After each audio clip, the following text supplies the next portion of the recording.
What it is, what it do, Cyber World. It is your girl, the one and only Ash Brown. And this is my weekly House of the Dragon episode recap. I don't know, y'all. I feel the way. We're at episode 6. Next week is episode 7. And I just feel away because we're getting closer to that finale, which is only episode 8. And I don't know. I'm just not okay with that. But we're not going to focus on that. We're going to focus on the episode at hand. So I got a couple of notes here. And we're just going to go through it. So this episode was titled Faceless Men. Faceless Men. And the first scene is probably my favorite of the entire episode. I've not been shy about my disdain for Ser Criston Cole. So I was happy to see him go. I was okay with that. Even the manner in which he went. Like, I thought it was so well planned out. Like, he and his guys discover all these countrymen, and then he's looking at them, and he knows that something's not right. And he's right. They're not really dead. They're playing dead. And he fought off a couple of them. Some of them got killed or whatever the case is. And then he turned around and he's all, and we're the ones, yes. And then all of a sudden, the real ambush comes into play. And they are absolutely surrounded by Rhaenyra's peoples. And he knows the end of the radio. He knows the end. And they got that little guy, the young guy. I forgot what his name was. But he had a couple of choice words for Ser Criston Cole. And Criston Cole was talking about let's just do this, man to man type of stuff. He go pull out that little handkerchief that he stole from Alicent when he was leaving King's Landing. And gonna wrap it around. Like, again, nobody cares about you, Criston Cole. You serve no purpose, sir. Goodbye. And the chick that killed him, she had a good shot. She got that last shot right in the face. Chef's kiss. I loved it. I had to look up to find out who the heck she was. And her name was like Allie something or another. But then I remember she was actually a part of Daemon's crew in the second episode it was. Yeah, not the second episode. When he found out that Jace had been killed. So, yeah, that was the end of Criston Cole. So I'm okay with that. And not a lot of people are like, oh my gosh, you guys are so terrible. The actor who plays Ser Criston Cole, he's fine. Don't get me wrong. Fabian, holler back. So I'm excited to see what he's going to do next or what other projects are coming up about him. But I am glad to see this this character gone and done. And yeah, so the chick that killed him was Alysanne, Blackwood. I forget where the ties are, but she's cool in with the Valerians and stuff. We know that she's good people. She's cool. We got Aegon and his new bunch. So we got Aegon, we got Larys, and also Tywin Lannister. They're trying to bury this guy that Aegon felt that he had to kill. He doesn't have to kill him, but maybe he just needed to in that moment. So you can already tell Tywin is not the type for like outdoor work. So he's digging this sad little hole, y'all. I don't know how they going to find it. And Larys is like continuing like, the animals are going to get to it. It's going to lead them to us, blah, blah, blah. And Aegon talks to Tywin and he's like, do you think that I was a bad king? And Tywin is like going all around the mulberry bush about things. And they just, they leave it there at that. So I thought that was interesting. That was interesting. So we go back to Aemond at Harrenhal with Alice Rivers. And you're seeing a lot of, she's trying to draw him in. She's trying her best to draw in Aemond. One-eyed Aemond.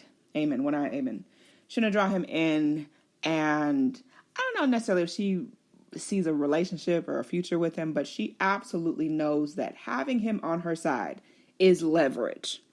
So you see them getting close. They kind of like make out. And then at one point, she actually pulls out this batch of 5 eggs. And I'm like, okay, whose eggs are these? How does she just have these hidden treasures of eggs?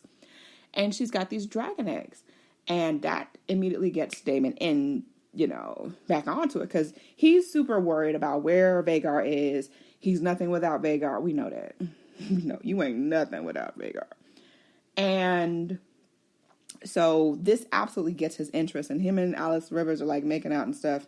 And she's like, we can go away and we can have our own kingdom and build this and build that. You can tell he is still lusting after the Iron Throne. Like, that's everybody's problem in this entire series, is that Iron Throne. That is the Iron Throne is the problem of all problems. So we kind of go back to the council with Rhaenyra and everybody and everything. And Daemon is kind of reminding Rhaenyra, look, I need to be here with the stuff that's going on now. They done killed my gold cloaks. So the end of that last episode, we know that all of his, the prime gold cloaks are dead. So there's obviously people within the King's Landing that are opposition. And so he kind of, she tries to give him orders as far as, they need to go search for Vhagar, which I don't think that that's a priority, Rhaenyra. Now, I love Rhaenyra, okay? That is my girl, okay? I've been absolutely campaigning for Rhaenyra since season 1. But since she's been, quote-unquote, queen, she has been making very questionable decisions with things, and I just don't get it. I don't get it.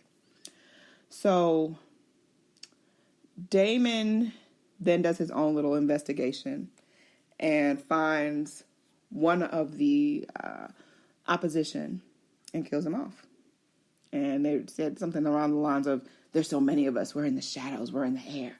You killed me, there's still 10 more after me. And he's like, okay, I'm just going to kill you. Dunzo. Rhaenyra is really feeling the pressure of the throne. She's feeling it. She finds out that Alicent and Helena, of course, in the end of the last episode, they were trying to escape and they were found on the walls. And you're still seeing this restraint that she's holding, because she could have easily had them executed, sent away, whatever the case is. And she's like, no, now I've got to put you under really strict orders. You cannot leave this room. And, Helena is very much, she's very much just in this weird phase where she feels like she needs to be outside and she wants to go in with the animals and all that stuff. But Rhaenyra won't have it. Alicent is getting on my nerves too. I'm like, when is her time coming? When is she done? Because I don't trust Alicent worth of nothing. Alicent is always worried about Alicent and how things work out for her. She was damn near ready to sacrifice her own grandchild. Her granddaughter, Jahara. Child. Alicent ain't no good. She ain't no good. She ain't no good. She ain't no good. So after Rhaenyra, and then also Alicent tells her that Helena is pregnant. And that sends Rhaenyra into another little tizzy, because again, now there's another thing, but that's what comes with being the ruler. That's what comes with the crown and the Iron Throne. So she's leaving, she sees Mysaria, and she's like, yeah, Helena's pregnant, blah, blah, blah. Did you know of this? And here go Mysaria, y'all. Can't be trusted. So I'm like, oh no, I had no idea. With the lies you tell, you knew somebody was pregnant. Keep playing around. But she knew. She already knew, because Alicent has told her last episode. So it's like, Mysaria's trying to play her cards, because she don't know what's going to happen. She don't know how it's going to be. So Mysaria's playing her cards very, very, very carefully. Next up, so Rhaenyra wants to draw out Aemon. She doesn't know where the heck he is. And I guess in an attempt to desperately just save herself and her daughter, Alicent goes to Rhaenyra and she's like, look, I know where Aemon is. I know that you're looking for him, blah, blah, blah. Like, okay, where is he? And she's like, he's at Harrenhal. It's like, how long have you known this? And she's like, Helena had a dream. She has visions. And she's like, oh, she's a dreamer. And I was like, yeah, she's a dreamer. Yeah, she's a dreamer. Yeah, that's what it is. Knowing good and well, she knew that she sent him to Harrenhal. But she would never tell Rhaenyra that. And so Rhaenyra's like, I need someone over there that he trusts. If I send force over there, he's just going to hide and go further into wherever he's at. But if I send someone that he is familiar with, someone he even loves, he would more than likely come out for them. Don't you think so, Alicent? Alicent was like, what? You talking about me? She's like, yeah, bitch, I'm sending you. You going to get your son. And she's like, no, but I can't. You will. I am the queen. So as she's going back to the room to go see Helena, she tells Helena about everything. She's like, I don't feel safe without you, mother. Da, da, da, da, da. And she's like, yeah, but you'll be fine. You'll be fine here. You know, just... And also, Helena, early in the episode, was talking to Alicent and was like, you know, there was no other choice for me but to marry my brother and to bear his children and stuff like that. And Alicent was like, well, you know, the men around me told me that that's what we should do. So that's what I did. And that's what I made happen. Unknowingly, well, I don't think Helena knew that she was supposed to be married to one of Rhaenyra's kids, but that's a whole nother story within itself. And so she was like, you know, I don't trust you. I can't really trust you because you were going to leave my daughter. And she's like, oh, we were going to send for her. We're going to send for her. You know that Alicent would not going to send for nobody. We already know that, Alicent, we don't trust you, heifer. We do not. No. So then, so she was very untrustworthy of Alicent the whole episode. And then all of a sudden, because she wasn't eating and stuff and she was not doing good, but she refused to take the moon tea. All of a sudden now, Alicent want to feed her baby before she go to Harrenhal to go get Aemon. She want to feed Helena some soup because Helena ain't been eating. I think she put some of that moon tea in the noodle soup. I think she had a little stash somewhere and she mixed it up in that little soup. She was too eager to I ain't seen Alicent smile since probably season 1. Okay? And that's when she was popping out babies. I have not seen Alicent smile probably since she was getting a little side piece with Criston Cole. You know, she ain't been smiling all of it. She just, it looked so unnatural for her in that moment. I said, something's up with that lady. And that soup she's serving Helena. The gold cloaks have basically given up. All of them have resigned. They said, nah, we ain't for this stuff. They were like, y'all some punks. Y'all some bitches. And so now there is no Queen's Guard. So Rhaenyra is on the throne, hearing the grievances of the city. And she's just not doing well, y'all. You can tell she's not focused. She doesn't really know where to focus her energy. She has no money. She has no Queen's Guard. She really has not a whole bunch of allies in the city anymore. The Queen's Guard and or the Gold Cloaks, they weren't getting paid. They got families to feed. So now they got to go out and be workers and farmers and stuff like that to bring money in to feed their family. So you asking for their loyalty to continue working, I think is unreasonable. Daemon and Rhaenyra. But, yeah, somebody was in the grievances meeting or whatever with the town, and it was a woman, and she was like, you know, someone that took my child last night, blah, blah, blah, blah, blah. And rather than having like a real answer of confidence for this woman that we're going to figure these things out, Rhaenyra tells her, oh, we're going to light a candle and pray that your baby is returned safely. We're going to pray for that. And all of a sudden, you see her prick her finger on the Iron Throne. And I feel as though that is symbolic on the helm of what happened to her father. He also cut his hand on that throne. And he also kind of got like a disease. Keep in mind, this throne is made of all these different swords and armor and things. This stuff is not clean. This stuff is not disinfected. So you're sitting on this iron and it's gross. And then now you've probably have some kind of infection. I'm wondering if she's going to turn into the Mad Queen now. Because I have not read the books. Okay. So before y'all ask, I have not read the books. I do not know what happens in the books. I've just taken from what I've seen on social media. People have shared with me. And I'm hoping that this is a turning point. Something else has got to kind of give. I'm ready for some more action to happen. And Corlys refused to send any more soldiers. He's like, you know, what else does you want from me? He's talking to Alan. And Alan's like, he's like, you know, and you're siding with her now. She didn't even want to legitimize you. Da, da, da, da, da. And Alan had to remind his ass, you took like 37 years to legitimize me, daddy. Don't be sitting up there coming at Rhaenyra. And you was wrong, too. And he got him in that moment. He got him absolutely in that moment. Rhaena got slapped by the Vale lady, Rhaenyra's cousin. I forgot what her name is. But she got slapped by her cousin. So evidently, I kind of got it confused. I thought like Sheep Stealer was out there roaming and playing with Bela's dragon, but it was Bela and what is the other brother? Aaron or Alan? The other brother with the locks. It was them that was out there, and she was just seeing them, and she wanted to go out, and she was just out of the cave and, kind of visible. And she reminded the veil lady, like, look, we got an agreement. You can stay around or whatever, but you got to stay hidden. You can't let your being here is a violation of a lot of trust, and I don't want to be put into no more mess. So she told her what she told her. So we're going to see what happens with that. We're going to go back to Bela. Bela is stressed. She's sitting up there. She's looking for Vagar. They go in these different places. They can't find nothing. And she ends up making up with her uncle. Is that just her? Yeah, it's like her uncle. Yeah, she's making out with her uncle. So we're pretty confident. These Targaryens, they, Valerians, Targaryens, all of them, they just do some weird stuff. So I didn't see that. I kind of saw her inching up to the other brother. This one kind of took me for a loop. So we're going to see what happens there. It's going to be interesting to see what happens with that one, darling. We're definitely going to see what happens with that. And then we go back to Tumbleton. Hugh Hammer, he happens to get into the city, and he finds his wife, and she's like, you smell differently. He's like all excited. He's like, I claimed the dragon, and now our life is going to be better, blah, blah, blah.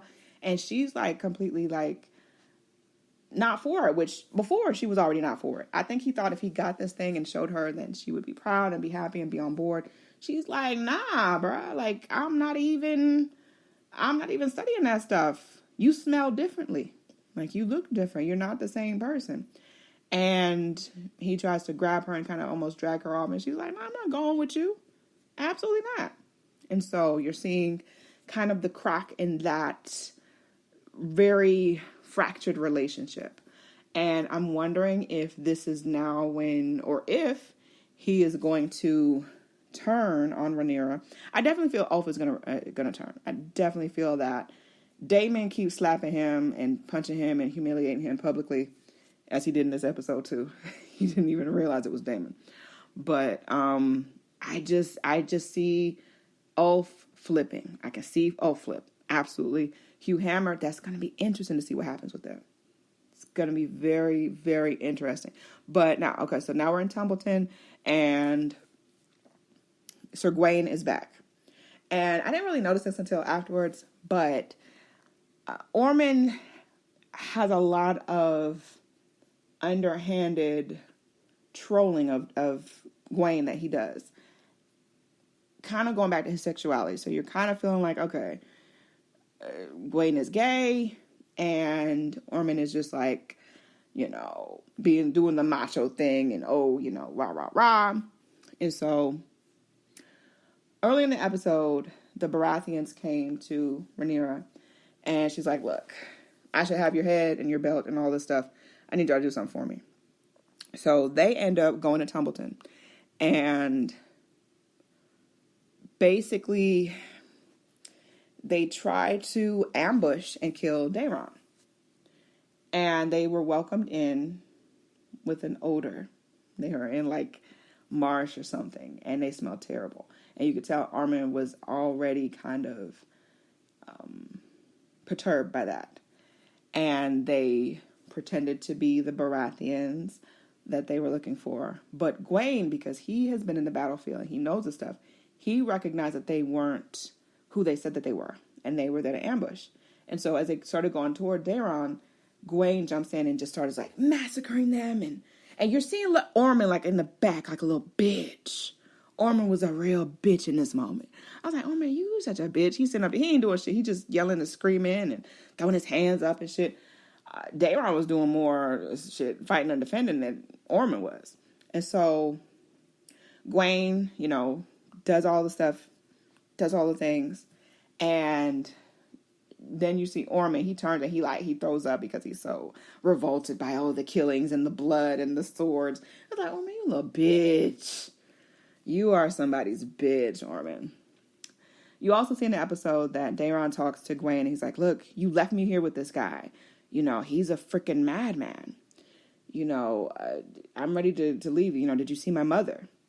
And, he doesn't really respond. He doesn't say anything. But the heat's turning up, y'all. The heat is turning up. I am just, I'm so torn because I love this series. I love the show. I love the characters. But it's just, toward the end of the episode, you see Corlys kind of getting ambushed in the dark. You don't know what's going to happen. I mean, they kind of lead into you like he gets killed, but he's supposed to be killed a couple times. I don't know if Corlys is really down for the count yet. According to the books, he lasts quite a while. So it's going to be interesting to see what happens with Corlys, but I'll keep you guys set up on it. But yeah, this is my weekly recap. Tomorrow is episode 7. I'm not ready to say goodbye to my show, but that's what we got to do. Anyways, I hope that you guys have a great, fantabulous week ahead, and I'll holla back at y'all. Deuces.